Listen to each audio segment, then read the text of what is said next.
Mais le cœur de la politique d'un pays, c'est l'Assemblée nationale. Mais vous envoyez les qui à l'Assemblée nationale, mes amis? Vous envoyez les qui à l'Assemblée? Quelqu'un ne sait même pas écrire son nom. Il est honorable. Docteur Marlène Mvuto, très en colère face à la situation de Maître Alice Combes et sensibilise les Camerounais pour 2025. Regardez cette vidéo jusqu'à la fin. Le monde serait meilleur si tout le monde comprenait tout. Les gens ont besoin de l'adversité pour vivre. Il y a des gens qui ont compris que si j'insulte telle, je la dénigre, je peux avoir un billet pour venir au palais. Et ça ne peut pas cesser. Parce que je vous avais expliqué que, en réalité, c'est ça. Vous avez vu des nouvelles venues. On va citer Matoswa, qui n'espérait jamais aller à la présidence de la République. Mais on l'a vu hier à la présidence de la République.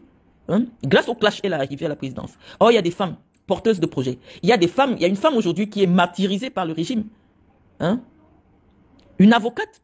Parce qu'elle ose défendre les causes des gens, des Camerounais qui n'ont pas décidé d'être des homosexuels. On torpille une maman comme celle-là. Alors qu'il y a beaucoup de choses à dire sur l'homosexualité dans les milieux, dans les sphères, les hautes sphères de l'État. Mais personne ne se lève pour dire laisser cette vieille tranquille. Voilà les femmes qu'on doit honorer à la présidence de la République. Parce que ce n'est pas évident d'être une avant-gardiste, de dire que commencer à combattre quelqu'un qui n'a pas choisi sa sexualité. Comme je dis que quelqu'un est albinos, on doit aussi le jeter en prison. Oui, les gens demandent les mandats politiques au Cameroun, mais quelle a été l'avancée dans le développement humain? Quelle a été la loi qu'on peut attribuer à notre président pour les 42 ans qu'il a passé? Quel est le changement? Il a trouvé que les femmes votaient déjà. En France, lorsqu'on vous parle par exemple de Mitterrand, Mitterrand associé à l'abolition de la peine de mort en France. Lorsqu'on vous parle du président, comment tu l'appelles? C'est-à-dire qu'à chaque président dans les pays où les gens comprennent la politique, on associe parce qu'on vote pour lui, parce qu'il promet un changement radical dans l'avancée du pays. Et chaque époque, lorsqu'on parle du général de Gaulle en France, c'est la place de la France dans le monde, parce que la France avait perdu son prestige. Et le général de Gaulle, lorsqu'il arrive au pouvoir, il dit, il va redonner à la France sa grandeur, il va installer la France dans le Conseil des Nations. On se souvient, c'est pour ça qu'on parle du gaullisme aujourd'hui. Donc, on parle de celui qui vient avec le mariage pour tous. Il décide il vient avec le mariage pour tous. Il donne le droit à tous les citoyens de se marier. Ça reste. François Hollande est venu avec le mariage pour tous. Donc, à chaque président, il y a une avancée majeure dans les mentalités, Bon, 42 ans, il y a eu quel changement? Si en 2025, on poursuit une dame, une combattante de la liberté, simplement parce qu'elle dit que non, elle n'a pas choisi, parce que c'est dans les gènes. L'information sur la sexualité est dans les gènes. Personne ne peut accepter une sexualité qui t'exclut de la société. Ce n'est pas pour le plaisir. Et parce qu'elle le dit, dans un pays où, oui, on peut déjà quand même trouver au moins 10 millions de personnes. Les gens sont tranquilles. On torture une pauvre maman de 70 ans. Quand elle va mourir là, oui, vous allez mettre les rips. C'est pour ça que parfois, on est tellement déçus de la jeunesse camerounaise qu'on dit, on ne veut plus vous prêter main forte intellectuellement sur les combats qui devraient être les vôtres. Non, on ne peut plus stigmatiser quelqu'un en 2025 à cause de sa sexualité. Ce n'est pas encourager, non, c'est pas encourager les gens. Non, c'est simplement que, scientifiquement, en 2025, on a établi que ce n'est pas toi qui choisis ton orientation sexuelle. Que ça peut tomber sur n'importe qui. Tu peux faire tes enfants. À tout moment, ça arrive. Alors que c'est un couple hétéro pur et dur. Ça veut dire que c'est la nature qui choisit, malheureusement. Ça existe depuis la nuit des temps. Et donc, en 2025, personne ne doit plus être persécuté. Simplement parce qu'il décide. Parce qu'elle décide d'utiliser les trous de son corps comme on veut. On doit commencer aussi à mettre ceux qui font la pipe en prison. Est-ce qu'on a choisi qu'on doit faire l'amour avec la bouche? Non. Si on va dans les écrits bibliques, on dit que la bouche de quelqu'un ne doit pas toucher le sexe. Si on doit rester dans la chrétienté pure. Mais vous voyez que la sexualité a tellement évolué avec les mentalités. Les gens font les fellations. Mais si on se base sur le plan judéo-chrétien, la fellation doit être interdite. Puisque la Bible dit, ne mets jamais ta bouche sur le sexe de quelqu'un. Donc oui les amis, votre mentalité doit évoluer. Et parce que votre mentalité évolue, le président doit être quelqu'un qui est de votre temps. Qu'il comprend, un homme qui comprend les enjeux du moment. Les avancées scientifiques du moment. En 1930, on ne savait pas que, en fait, la sexualité est une information contenue dans les chromosomes. Et qu'on ne pouvait pas choisir et que on ne savait pas qu'on pouvait on pouvait vivre pendant 30 ans avec le VIH. En 1980, on ne savait pas ça. Mais la science a tellement évolué. Aujourd'hui, on peut avoir le VIH et vivre pendant 40 ans avec le VIH, même 50 ans avec le VIH. On peut faire des enfants alors qu'on est porteur du VIH. Et donc, effectivement, étant donné que la vie évolue, vous ne pouvez plus rester avec les hommes du passé. Quand on finit de vous expliquer ça, vous ne comprenez pas pour vous. C'est déjà un exploit que quelqu'un réussisse à être debout pendant 1 heure. Et comme la personne peut rester debout pendant 1 heure, non, vous devez redonner la personne. Mais on ne peut plus rien faire pour vous. C'est pour ça qu'on a dit que nous on reste sur le côté, on vous regarde. Quand ça va cuire, ou quand vous allez arranger, vous allez nous appeler. Parce que notre cerveau ne peut plus être en adéquation avec votre façon de penser. Pourquoi? Parce que quelqu'un signe de 1 heure de temps debout, il mérite encore à plus de 92 ans d'être président. Parce qu'il peut tenir debout 1 heure. Vous voyez que, intellectuellement, nous ne sommes plus en harmonie. Nous qui avons non seulement percé le voile de l'ignorance grâce à la connaissance, mais et qui vivons dans d'autres sociétés plus émancipées. Ça devient difficile pour nous de partager notre destin avec vous. J'essaie de vous expliquer ça dans des termes moins offensants quand on dit que non, nous on ne parle plus. On ne parle plus, pourquoi? Parce que on se dit que non, Dieu nous a enlevés de là parce que nous on était déjà trop évolués pour vivre avec les Camerounais. Ils vont vous détester pour rien parce que vous leur dites des choses que leur cerveau ne peut pas encore accepter. Je prends seulement encore l'exemple en 2022. Je vous dis que je travaille dans les équipements sportifs depuis 2007. J'ai travaillé avec Nike, j'ai travaillé avec Adidas, j'ai travaillé avec Patrick. Je vous dis que On All Sport, c'est une escroquerie. Ça n'existe pas. Ça ne peut jamais exister. Et faire porter une équipe comme le Cameroun au mondial, un tel équipementier, c'est tuer l'image commerciale de Lions Indomptables. Vous avez vu la cabale des gens. Vous avez vu des gens intellectuellement à qui on peut accorder une certaine crédibilité intellectuelle. Nous publier des images de l'usine de fabrication de On All Sport, me traiter de tous les noms, de folle, de machin, de mytho, de tout ce que vous voulez. Je vous dis, dans un pays où les gens ont le souci de l'évolution, les amis, quand quelqu'un est arrivé au bout c'est-à-dire que, au bout d'un domaine, donnez-lui sa place. En matière de marketing, je suis la référence. Quand je parle dans le marketing, on dit Amen, c'est fini. Quand j'ai déjà parlé, moi j'étais rapporteur de la commission marketing de l'Africa Foot. Quand moi je parle dans mon domaine, on dit Amen, c'est terminé. Si tu veux, tu mets en expérience, c'est ce que j'ai dit qui va être fait. Maintenant, vous revenez dans mon inbox. Oh Marlène, tu avais parlé que tu avais raison, tu avais parlé. J'ai dit que dans une société qui aspire à une évolution, tout ne se vaut pas. Marlène Mvoutou, ce n'est pas Marthe Chopard. Marlène Mvoutou, ce n'est pas Guylaine Chapuis. Parce que Marlène Mvoutou a un domaine de connaissances établi, dont la pertinence des analyses a prouvé qu'on peut lui donner une autorité dans un domaine qu'elle a déjà dit. Tout ne se vaut pas. Et c'est pour ça que notre société n'évolue pas. Quand vous partez dans des sociétés évoluées, on dit que lorsqu'on doit parler de la science humaine, il y a des gens que quand ils parlent, c'est fini, on les consulte. Lorsque vous partez dans les assemblées nationales ici en France, dans les pays qui ont le souci d'améliorer les conditions de vie des populations, vous arrivez à l'Assemblée nationale, vous trouvez ce qu'on appelle les commissions. Lorsque vous prenez la commission des lois, c'est des anciens magistrats, c'est des anciens, je sais pas, des professeurs de droit. C'est eux qui tablent, c'est eux qui tablent sur les lois. Donc quand ça sort de là, il n'y a plus le débat, parce que c'est les sommets des sommets qui se sont assis pour sortir ça, il n'y a plus le débat. Lorsqu'on parle de la commission éthique, lorsque ces gens réfléchissent sur des questions éthiques, il n'y a plus le débat parce qu'ils ont une certaine autorité dans le domaine. Et quand ça sort, tout le peuple est content parce qu'ils ont donné à ces gens-là le pouvoir que non, papa, tu connais dans ton domaine. Lorsqu'on parle par exemple de la commission des sports, de l'Assemblée nationale, parce que c'est l'Assemblée nationale qui est le cœur du pays. Le président de la République, oui, on peut même dire que dans une véritable démocratie, ce n'est qu'une honorifique. Mais le cœur de la politique d'un pays, c'est l'Assemblée nationale. Mais vous envoyez les qui à l'Assemblée nationale, mes amis? Vous envoyez les qui à l'Assemblée? Quelqu'un sait même pas écrire son nom. Il est honorable. On n'a jamais vu, en dehors de Kabila Libi, qui essaye. Mais il n'est pas écouté. De porter la parole. Vous avez vu quel député? Il y a eu une loi au Cameroun qui porte la loi. Qui planche sur quoi? Qui a la légitimité d'être à l'Assemblée nationale? Parce que avant d'être à l'Assemblée, nous l'avons écouté sur des questions sociétales bien précises. C'est quand quelqu'un l'échappe que nous aussi on le découvre que, hey, en France, je vous parle toujours de la France parce que je peux compter plus de 20 ans en France.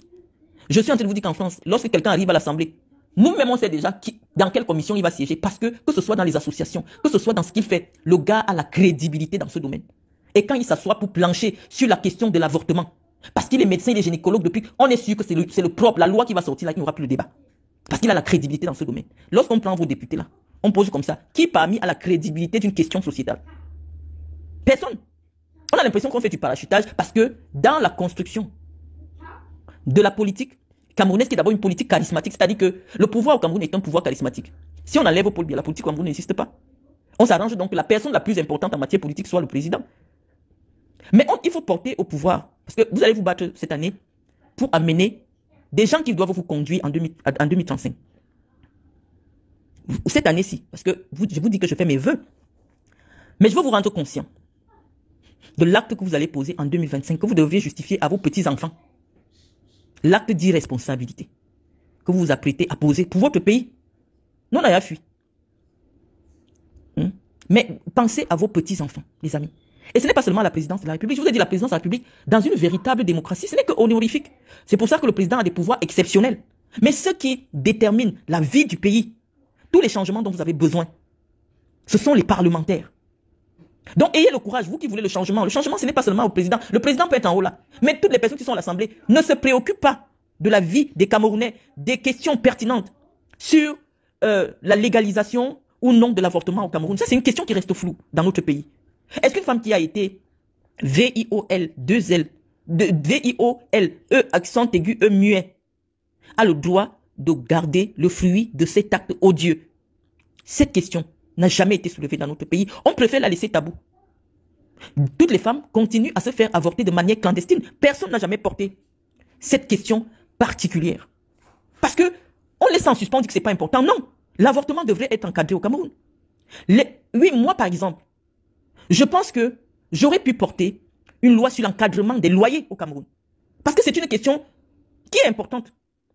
À tort ou à travers, oui, je suis associé aujourd'hui à une affaire de loyer, même comme je n'ai jamais été une locataire indélicate. J'ai des loyers en Vogada qui coûtent quand même un demi-million. Mon bailleur ne m'a jamais pris en défaut de non-paiement. Mais puisque ma personnalité a associé une affaire de loyer, on devrait prendre cette question au sérieux. Si le SMIC au Cameroun est officiellement de 36 000, les loyers devraient s'aligner au niveau des salaires au Cameroun. Mais qu'est-ce qui se passe? Ceux qui financent la politique au Cameroun, ce sont eux qui ont les immeubles. Quelqu'un construit l'immeuble, il met un appartement, 300, 400 000. Je vous dis qu'en France, on tient compte du fait que le loyer de quelqu'un ne doit pas dépasser 33% de ses revenus. Donc quand vous partez louer une maison de 400 000, vous devez apporter la preuve que tous les mois, vous avez 1 200 000 tous les mois dans votre compte. Et quand on dit 400 000 là, c'est pour que vous puissiez vivre à Yaoundé. Vous voyez des couples de fonctionnaires, ils sont deux, ils gagnent 450 000, mais ils partent prendre le loyer de 400 000. C'est pour payer ça comment? Et 400 000 là, c'est juste pour avoir 2 chambres.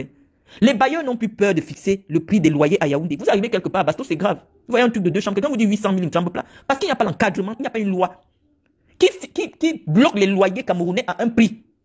Et alors que tous les éléments, tous les instruments juridiques existent au Cameroun pour plancher sur cette question précise. Le premier instrument juridique que le Cameroun dispose, c'est quand même la mercuriale sur les prix du foncier. Il y a une mercuriale au Cameroun sur le prix du foncier. Donc on sait que le terrain en Gousso coûte 50 000 au mètre carré. Et donc si quelqu'un a 20 mètres carrés ou 30 mètres carrés, il ne doit pas vous taxer ça 400 000. Donc en principe, il y a déjà les instruments juridiques. Mais aucun homme politique ne veut prendre cette question particulière sur lui et plancher dessus et proposer. Non, les gens sont plutôt occupés à dire qu'il faut changer. Je vous dis qu'actuellement, la Paul Biya est comme le roi la reine d'Angleterre. C'est-à-dire que de manière honorifique. Donc, vous allez vous battre en 2025. Pas pour changer uniquement le président, parce que si vous changez le président et vous prenez des gens qui ne savent pas écrire leur nom, parce qu'ils vous ont donné le pain et la sardine, vous dites honorable, honorable, rien ne va bouger, les amis. Lorsqu'on vous parle des gens qui ont porté le pays des Lumières qu'est la France, on va vous parler des Badinter. Il n'a jamais été président de la République. On va vous parler des lois Simone Veil. Elle n'a jamais été présidente de la République. On va citer des lois, on va citer des hautes personnalités, les personnalités les plus respectées même de la France, qui ont porté ce pays dans le domaine des Lumières. Ça n'a jamais été des présidents de pays. Appropriez-vous cette conscience-là. Que toute place en politique, toute est importante. Même vos conseillers municipaux. Vous vous plaignez qu'il n'y a pas les poubelles sont partout. Non, le président, ce n'est pas son rôle. La politique, il dit qu'il définit, la constitution du Cameroun dit qu'il définit la politique générale. Il dit que vous devez vivre dans la salubrité. Maintenant, l'application de cela, c'est vous qui choisissez vos représentants dans les conseils municipaux. Vous vivez dans un quartier comme Etoudi. Vous êtes là, vous acceptez qu'il y ait la poubelle. Et on vous dit que vous avez le maire. C'est vous qui êtes un problème, ce n'est pas le président, les amis. Ce n'est pas le président. Parce que c'est deux pouvoirs distincts aux yeux de la loi camerounaise que vous ne connaissez pas. C'est-à-dire que le maire et Paul Biya sont au même niveau. Le maire est le Paul Biya de votre ville. Ça, vous ne savez pas ça. C'est-à-dire qu'aux yeux de la loi, Paul Biya, à un niveau, Paul Biya, le Paul Biya de votre endroit où vous vivez, c'est votre maire. Si vous ne lui demandez pas les comptes, pourquoi vous allez sauter? Venir seulement demander les comptes à celui qui a tout dit. Celui qui a tout dit, vous avez dit dans la Constitution que ce n'est pas son problème. Son problème, c'est de vous dire, donner une vision générale. C'est ce que vous avez dit dans la loi fondamentale du Cameroun. On dit que lui, il est là-bas pour réfléchir de manière générale. Maintenant, ceux qui vont mettre en application vos aspirations au quotidien, c'est pour cela qu'on parle de la décentralisation, c'est-à-dire qu'on enlève le pouvoir à celui qui est en haut et on donne le pouvoir à tous ceux qui sont en bas. C'est ce qu'on appelle la décentralisation. Elle est en train d'être mise en place. Appropriez-vous de la décentralisation. On vous a déjà donné toutes les institutions de la décentralisation. Donc, même quand quelqu'un veut vous dire, oh, je veux seulement être conseiller municipal, dites-lui que qu'est-ce que tu as déjà fait même. Est-ce que tu as même l'association? Parce que quand vous voyez ici en Europe, Les conseillers municipaux sont d'abord les présidents des associations. Président de l'association de lutte contre la pollution, président de l'association de lutte contre ceci. Maintenant, il a déjà prouvé ce qu'il peut faire dans les associations. Vous dites maintenant que va défendre notre point de vue que tu appliques dans l'association au conseil municipal. C'est comme ça qu'on envoie les gens dans les assemblées représentatives. Parce que le gars a la légitimité de son travail sur le terrain. Pas parce qu'il vous a donné le pain à la sardine, les amis. Donc oui, pour 2025, je vous souhaite la clairvoyance et la responsabilité qui reposent dans vos mains. Le changement ne commence pas seulement qu'à non, le changement, ce sera à partir des municipales, des législatives. Oui, vous devez changer. Parce que oui, il nous faut des institutions et des personnes de notre temps. Il ne faut plus des gens qui pensent que la femme est née avec moins d'intelligence que l'homme. Parce que oui, moi personnellement, mes camarades qui ont été au lycée avec nous ou à l'université, ils savent que Marlène était première de la classe. Et donc pourquoi aujourd'hui, nous n'avons pas le droit de réclamer la mixité dans toutes les institutions de l'État? Je ne sais pas qu'est-ce qui se passe aujourd'hui qu'en grandissant, qu'on nous fasse comprendre que les femmes seraient moins intelligentes que les hommes ou auraient moins de capacité à gérer des affaires publiques que des hommes. Nous réclamons la mixité. La mixité. La parité. Des questions qui sont encore très loin de nos préoccupations sur les réseaux sociaux. La mixité sociale signifie quoi? L'enfant d'un pauvre doit savoir que lorsqu'il fait un concours, il peut aussi se retrouver à l'ENAM. Quand on sort les listes de l'ENAM aujourd'hui, Junior Vondayolo, Rodrigue Baboke, vous reconnaissez les noms, on a l'impression que quand on sort la liste de l'ENAM, c'est le remaniement. C'est le remaniement ministériel, on reconnaît les noms, on sait que oui. C'est-à-dire que l'élite s'est arrangée parce que ça ne vous intéresse pas de se reproduire de manière ostentatoire. Or, l'école doit redevenir au Cameroun un ascenseur social. Si Paul Biya est président au Cameroun aujourd'hui, c'est parce qu'il y a eu un pays qui garantissait la possibilité à un enfant de catéchiste d'aller à l'école. Parce que ses parents n'avaient que ça. Ses parents étaient pauvres. Et parce qu'il allait à l'école, on a dit, tu es intelligent. Laisse l'État s'occuper de son enfant. Il y avait les bourses. Demandez au président Biya que les bourses sont passées où? Pour aider les enfants des pauvres qui sont intelligents à continuer. Et quand ils continuent même, qu'on garantisse la transparence dans les concours administratifs. Parce que oui, le mérite doit revenir dans la République. La méritocratie. On ne doit pas réussir en concours administratif uniquement parce que on a dit que le Nord a 3 places. Et donc les élites du Nord essaient qu'il y a un enfant qui a tel diplôme là, on place. Le reste, débrouillez-vous. D'ailleurs, même quand vous avez dit débrouillez-vous, on vous construit des hangars de motos. Même un pays, je ne sais pas. Même la France qui est quand même dotée d'infrastructures. Même le Japon, on n'a jamais vu la gare de la moto. On ne s'assure pas au Cameroun que et les passagers, les conducteurs de moto aient des casques pour sauver les vies des gens. Qu'ils aient même seulement les permis de conduire. Parce que ceux qui font la moto là, c'est parce qu'ils n'ont pas la carte d'identité. Hein, qui sont obligés pour faire les concours, qui sont obligés de rester sur la moto. Et donc, qui dit défaut de carte d'identité, c'est défaut de permis. Personne ne va vérifier qui a un permis moto là-bas. La seule préoccupation, c'est de dire, oui, il faut un hangar pour les motos. Parce que ce sont eux les plus nombreux, ils ne comprennent rien, ils vont aller voter des bêtises. Exigez la transparence, les amis. Exigez la transparence dans les concours administratifs. Faites même des pétitions. Quand on était à l'université, on savait que, non, quand on dit les gens qui valident, on les connaît. Les gens qui valident, les gens que quand ils te parlent du droit, non. Et donc on ne comprend pas comment le gars le plus brillant de la faculté de droit, son nom ne sort pas l'ENAM. On ne peut pas donc apprenez à faire des pétitions pour mettre la pression sur eux. Soyez responsable pour dire que non, c'est vrai que j'ai réussi. Mais tel gars-là, il ne peut pas échouer. Parce que c'était lui, le cerveau en faculté de droit. Apprenez à être exigeant vis-à-vis des gens. Qui sont vos obliges, qui sont vos employés? Parce qu'un membre du gouvernement, c'est votre employé. Le président de la République, c'est votre employé. Vous avez décidé de lui donner votre pouvoir parce que c'est vous qui avez le pouvoir. On dit que c'est le peuple qui a le pouvoir souverain. Paul Biya, c'est votre employé, ce n'est pas votre chef. C'est vous qui lui dites, on te place là pour que tu travailles pour nous. Donc, il doit vous rendre des comptes. Ce n'est pas un royaume. C'est le royaume qu'on dit que parce que ton père, ce sont tes ancêtres qui s'étaient battus pour qu'on ait cette terre et parce que tu portes leur sang, tu seras notre roi. Non. En République, c'est vous qui choisissez la personne qui va conduire vos aspirations. Donc, je suis en train de vous dire, les amis, en 2025, soyez exigeants. Le temps n'est plus à la flagonnerie. On est en train de vieillir, les amis. On est en train de vieillir. Vous allez finir de prendre les pains, la sardine et 2000. Et après quoi? Apprenez à avoir faim, les amis. C'est quand tu as faim que tu réfléchis. C'est pour ça que les chrétiens et peut-être les musulmans savent que c'est dans le jeûne que Dieu te parle. Apprenez à avoir faim, les amis. Lorsqu'on remplit votre esprit avec la nourriture. Les gens dansent les pains spaghettis, les gens sont dans les futilités. Votre esprit ne se lève pas. Apprenez à avoir faim. Ceux qui font la 16, les grands scientifiques ici, ils te disent que moi, pour réfléchir à telle loi, je m'abstiens de coucher avec les femmes, je m'abstiens de boire de l'alcool. C'est comme ça qu'ils découvrent les lois que vous avez fait. Vu là, ils ont créé la lumière, ils ont créé Internet. Parce que personne ne connaissait une copine à Zuckerberg quand il cherchait comment créer son Facebook. Vous avez vu le film de Facebook. Toute la période que Zuckerberg cherchait comment créer Facebook, il n'avait pas la femme. Il ne buvait pas l'alcool. Il n'avait pas l'argent. Il a demandé un prêt de 1000 euros à un de ses amis qui était un enfant de riche. Il lui a donné un prêt de 1000 euros. Et il est devenu le milliardaire qu'il est aujourd'hui. Parce qu'il a eu faim.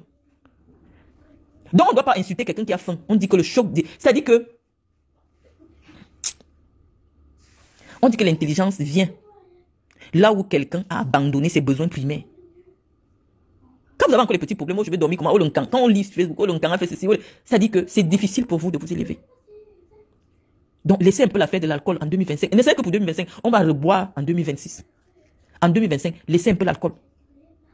Parce que quand les brasseries publient leurs chiffres, on dit que qui même achète l'alcool là-bas, on dit que meilleur chiffre pour les brasseries du Cameroun. Vous avez bu 10 000 tonnes de bière, mes amis. Même les filles font la concurrence. Voilà, les influenceuses, elles s'asseyent, elles montrent comment elles alignent le charter de Guinness. Soyez sobre en 2025. Parce que c'est votre avenir qui se joue. Ça peut basculer du jour au lendemain. 2025 là. C'est pour ça que j'ai même eu peur de vous souhaiter bonne année. Parce que mes esprits me disent que ce ne sera pas une bonne année. Et je n'ai pas envie de vous marquer bonne année et qu'en décembre 2025, on ne soit pas bien. Parce que moi, je ne dis pas quelque chose au hasard. 2025 n'est pas une bonne année, les amis. 2025, quand je reste, je me couche, je tourne dans tous les sens. Ce n'est pas une bonne année. C'est pour ça que vous avez besoin d'être sobre. Ne pas boire l'alcool. Il faut être vigilant. Parce que l'année ne sera pas bonne. Malheureusement. Vous savez, 2025, lorsque vous additionnez tous les chiffres de 2025, est-ce que vous savez ce que ça vous donne comme chiffre? Ça vous donne le chiffre 9. Le chiffre de la maturité. Le chiffre de l'accomplissement. 2025 vous donne le chiffre de l'accomplissement. Donc, allez réfléchir dessus. Que Marlène nous a dit que 2 plus 0 plus 2 plus 5 égale 9. Ce n'est pas bon, les amis. On vous manque pas. C'est pour ça que je veux venir écrire bonne année, j'ai peur encore. Moi, je ne dis pas souvent les choses n'importe comment. J'ai envie d'écrire bonne année, ça me fatigue. Ce n'est pas une bonne année, les amis. Donc, soyez vigilants.